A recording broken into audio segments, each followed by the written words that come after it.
the things that you do during your free time will have more impact on your result than the things that you do during your work hours. And most people nowadays spend their free time just indulging in instant gratification activities. I was one of them about a year ago, and then I found something which genuinely changed my life and for the better. It's not a technical hack like disable all of your notifications, put your phone on airplane mode, none of this. It's something else. And this thing led me to become more knowledgeable and led me to the place where I am today and led me to the position where I can give advice to you. Part 1. The what?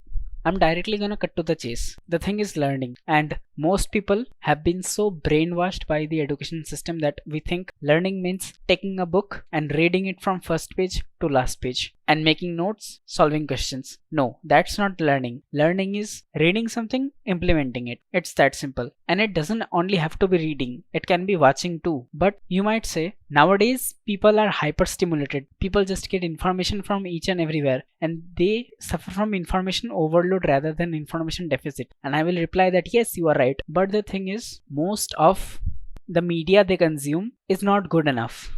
If I was to rate those media sources in a scale of 1 to 10, I would rate them at about 3, 3.5 max. Because that is not learning, that is just consuming. And there is a huge difference between learning and consuming. Because in one, you have your mind engaged, whereas in the other, you are just mindlessly doing it. Then what kind of learning am I talking about? This is going to sound cliche, but what I am speaking about is reading self-help books and podcasts. And by now you have probably heard this advice at so many other places that it does not even cross your mind that it can help you. But I will open your eyes and show you that even though this might be cliche, it works. Part 2. The why. If you are already suffering from information overload, why the hell should you learn something? There are countless points I can go over.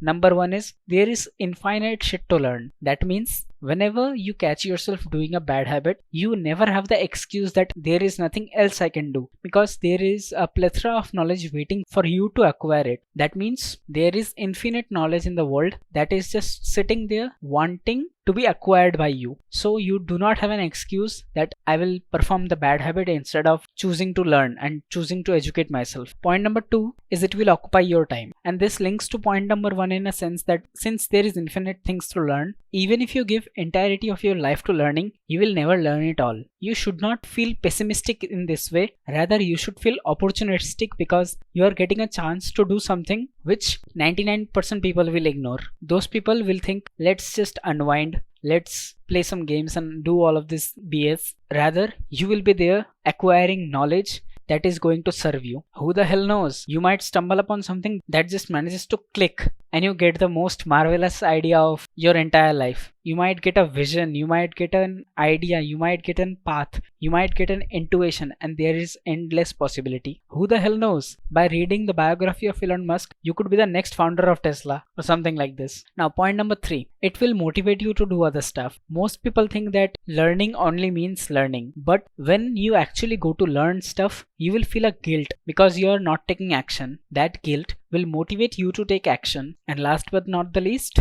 you will have more knowledge. You will become more knowledgeable, and as a result, you will perform the activities more seriously. I always give the same example to everyone because it is so relevant. If you have not watched Andrew Huberman's podcast on cold exposure or sunlight exposure, then you are not going to be as serious. You might already know that sunlight might be good for you and it has different health benefits and all of this. But when you actually invest your 2-3 hours into that podcast, you actually get to learn that why it is important, and you understand the risk that it will have. If you don't get it, you will jump out of bed and get the sunlight. The process will be hard, but you know the outcome will be great. That's why you will sacrifice your sleep in order to get that sunlight. Since you have a deep knowledge of the subject, you will be able to take the actions more seriously.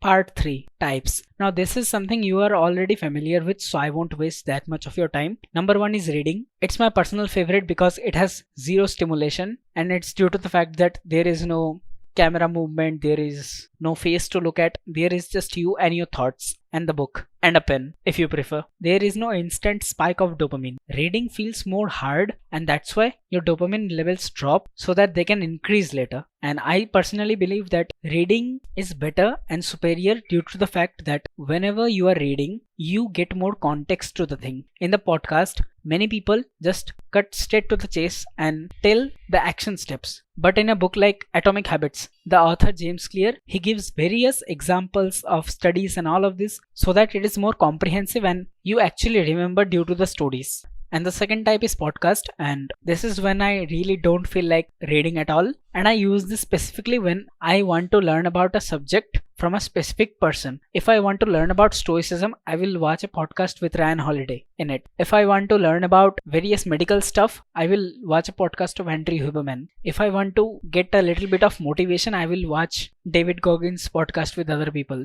But the reason I prefer reading over podcast is because podcast has dopamine. Nowadays, the concept of cinematic podcasting is getting very popular, and that's why the backgrounds are aesthetic. The scene changes from time to time, and overall, even though it might have a tiny bit of dopamine, still it has that dopamine. I only go, as I previously mentioned, to watch podcast if I want to learn a specific subject from a specific person. Now, discussing a concept is very easy and very nice, and everything is easier said than done. Then how the hell do you actually implement it in your day-to-day lives? The single greatest tip I will give you is keep them open. And what I mean is keep a book open or keep a podcast open. Whenever you find yourself daydreaming, wasting time, indulging, wanting to indulge, go and read or go and watch that podcast. Let's recap all of the things that I mentioned, and this is the conclusion. Whenever you are trying to indulge, wanting to indulge, indulging, wasting time, doing random shit you shouldn't be doing, and all of this BS,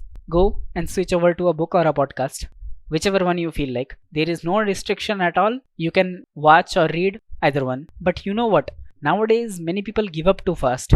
And if you want to know when not to give up, then go and click this one, or else you might find some interesting knowledge whether ego is your enemy or not in this one. I'll see you in the next one. Start if you haven't already.